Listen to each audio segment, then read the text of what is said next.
Macron ake na bandal komela bière. Nde sali que tout ce qui s'est passé ici est bimi bêtise parce que pesa elengi pe na Congo za makasi image toponi ko sale la bête na actualité eza masanga na banda. Une mauvaise image d'ailleurs. Donc yango nde tiesko bato ebele bakomi éparpillé ba mituna. Mboka o bazaka na conscience tozongi lisusu. Très bien. Conscience. Est-ce que tu y es bien le rotozo sala? Est-ce que tu es bien le rotozo luka? Ça c'est un problème. Congosa Télévision, chaîne Yabana Mboka. Abonnez-vous massivement pour suivre toutes les informations sur la République démocratique du Congo. Congosa Télévision, chaîne Yabana Mboka. Mais si vous avez une demande pour que la France a de mèche avec Rwanda pour accompagner les M23. C'est à ce titre-là que Gims dit qu'il a refusé de prendre part Nakatia demande pour accompagner Macron. Alors qu'un autre artiste a accepté quand même, il y a quoi accompagner Yango. Et là, c'est-à-dire, mais si vous avez une opportunité, il y a qu'à décider. Par exemple, ce que Gims a fait, il a décidé pour l'avenir de son pays. Gims se dit, au-delà de tout ce qu'on peut me donner, mais je n'accepte pas de devenir l'ami de celui qui a tué mes frères. Mais l'autre dit, au-delà de tout, nous sommes des amis, malgré si tu as tué ou tu es parrain de ceux qui ont tué mes frères, nous pouvons prendre la bière, nous pouvons rester ensemble. C'est de là les bases reprochés Bino artistes. En tout cas, notre dossier, on a déjà pour commencer, c'est parce que en tout cas, ça va faire presque un an que nous avons évité mingi ba plateau na biso à chaque jour, et ba musique parce que ba débat, les gens sont toujours prêts à transformer et sortir les propos de leur contexte. Mais Makambouana, pour ceux qui se rappellent bien, quand on a eu à Bukavu, c'était un dimanche. Balamoko, moi aussi j'étais invité par l'ambassadeur français ici à sa résidence pour parler de l'arrivée du président français. Ah, tu as été invité? J'étais invité et on a parlé de beaucoup de choses par rapport à cette arrivée. C'était même prévu que concert Yamounene Betama, Nandenga ko vendre culture na biso. C'était beaucoup de choses étaient prévues, mais après analyse beaucoup de choses ont été l'achat qui est en gros parce que bazaki pe ko banga ko éviter ko ebimaneti na mboka guerre tout ça concert tout ça la fête. Et ce côté là, moi je suis un artiste, je pense que côté wanande en quelque sorte décourager kinga ko s'afficher parce que moi aussi je pouvais aller aussi là-bas dans l'activité on a tout parce que j'étais en contact permanent avec l'ambassade qui m'avait invité pour ça. Très bien.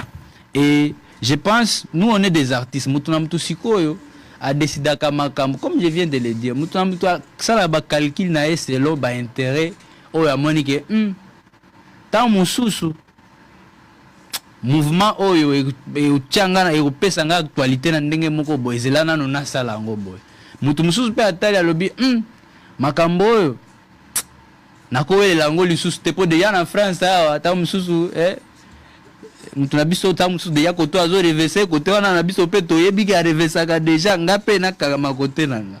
Donc mutu na mutu siko bandai ko décider selon sentiment nae. Moi personnellement avis nanga, je vais me mettre là dedans parce que j'étais aussi impliqué.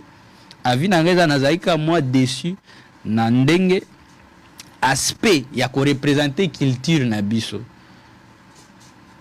Après la réunion, je pense que ça devait être avec ensemble avec notre gouvernement.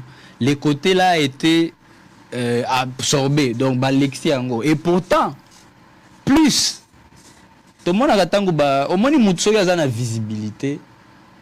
Visibilité, on a boyaka bo utiliser Ango positivement et pas nabino parce que Sangoe ko kende. Il faut éviter Sangoe kende za bavanti. Les gens, je pense, sont fâchés parce que celle sangoe utaki awa na Kinshasa c'est ça Macron akena bandal komela bière. Nde sali que tout ce qui s'est passé ici est bimi bêtise parce que voilà tant mususu bango pe bamoni que wana nde moi sympathie na population et utaki mais parce que population il faut ébaquer et le gouvernement et la population en général bazaki pena souhaiter Macron bienvenue hein.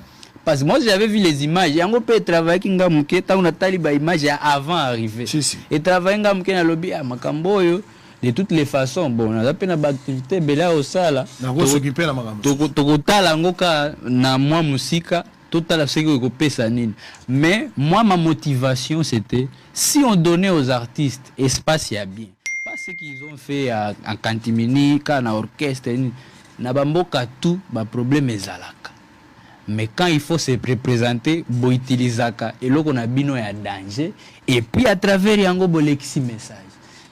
La musique congolaise n'est identifiée à Congo. En tout cas, partout où biso tokendaka. Notre musique, n'a pas aspect, ba domaine tout aux alentours n'amboko. Musique n'a biso zoaka les dessus. Maintenant, ce qui un président où il y a la visibilité en France, aïe na Congo, il fallait donner l'opportunité aux artistes de s'exprimer comme ça. Mutu na mutu, c'est le bas coin où il va choisir à exprimer ba intérêt nae. Pour nanyo songa na yoki, même na tolo bake ok, ba o bazala ki wana.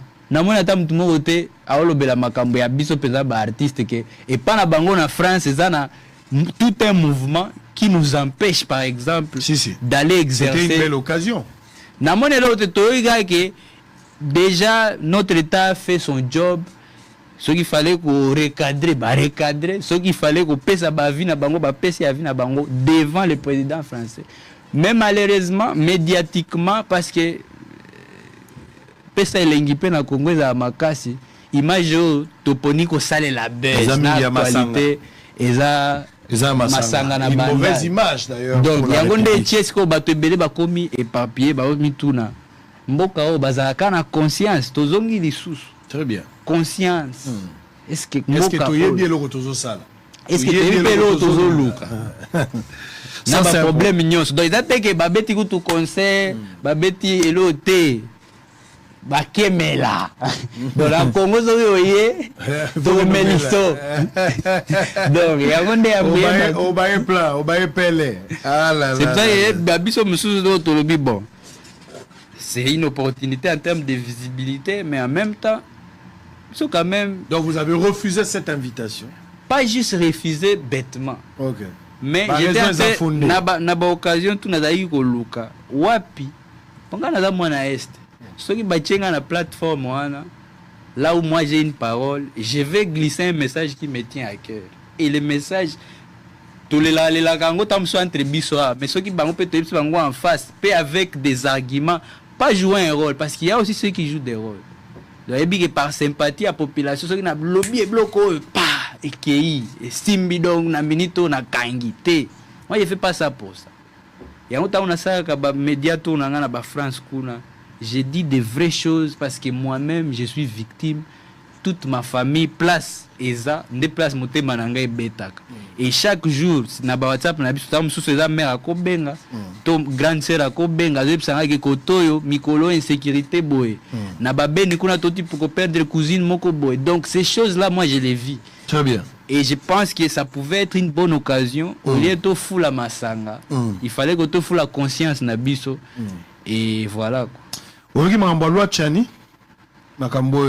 Sango malamu ye pona ba mama nyonso ba mesa kolata maputa ya solo ba mama ya kilo ba mama ya poids ezaloza na France ezaloza na Belgique ezaloza na Angleterre ezaloza na Allemagne ezaloza na Kinshasa ezana molati sikaka se moko ya maputa Mama Lydia na Londres alati sa maputa kosakana te ba super ya solo bonga kosomba liputa te okoki kopesa mbongo na yo malembe lokola na likelemba ti mokolo ekokoka mpe ozwi liputa na ona esengo nyonso susi ya Mama Lydia bamama balata liputa olingi olata liputa ya solo benga to mpe koma na plus 44 74 38 39 60 38 masolo ya liputa ya solo yango oyo ya bambata toti yango mopanzi